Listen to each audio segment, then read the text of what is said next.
I'm Greg Thompson. I'm the lead combative instructor for the Special Operations Combative Program, SOCP. Combative is relevant today, and it's been always relevant because of a use of force continuum. You can't always shoot everybody. At some point, you're going to have to lay hands on somebody. And when they want to fight or resist, and you may not have time enough for them to stall out, you may have to clear the next room, you're going to have to go hands-on. It's too easy to give somebody a rubber knife and say, let's just fight.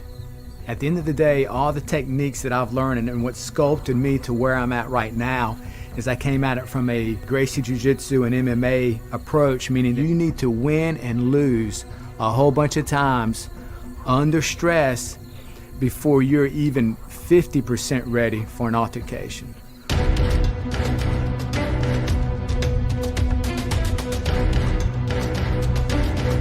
Okay guys, if the combatant happens to have what's called a strong lead, that's with the lead hand forward, let's say that your lead leg's forward as well.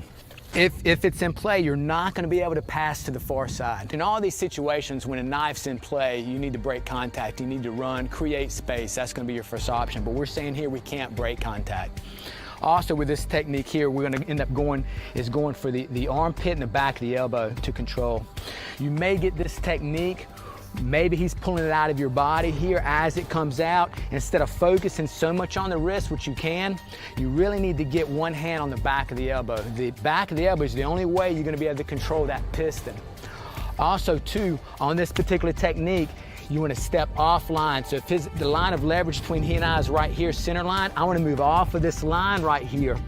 As I cup his elbow, I'm going to move down to the base of his thumb and I'm going to lunge with a headbutt.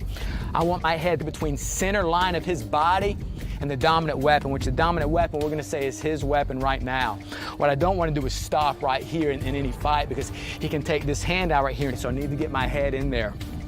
So how this thing can go, if he comes with a stab here, I'm going to control the arm and the back of the elbow as I'm moving back.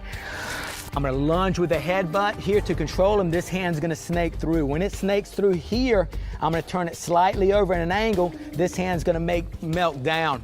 That way I can manipulate his arm a little bit better. If I stay right here, I cannot manipulate his wrist. As I melt down to here, I'm locking into here and I'm going to weigh this down. I don't want this arm to go all the way straight. I'm going to leave it slightly bent, but further enough I can stop the potential pass. When I'm weighing this down, I'm not going to necessarily bring this to my thigh. I'm going to bring my thigh to it, and I'm going to pin it over my wrist. Now I can look to move this thing away. From here, I can slam him straight to the ground, spin him into somebody else to break contact, stall out, or holler for support. Okay guys, that was the defense to front and weak lead.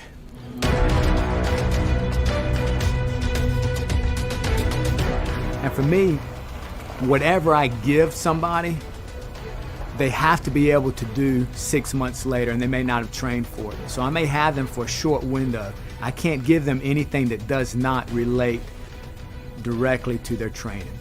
Because in reality, you're going to get stabbed and you're not going to disappear. You're going to have trouble processing. That Rolodex of answers are now trying to solve another answer. You can't afford to do that. You have to condition your mind to say, okay, I'm in this fight. I'm not looking at what's happening. I have to deal with it, make sure I don't get stabbed again or cut again. But you're still going to be there until you bleed out. And it takes too long to bleed out. You don't know if it's the first stab or the 100th stab that's going to be the one. So you have to continue to keep fighting back.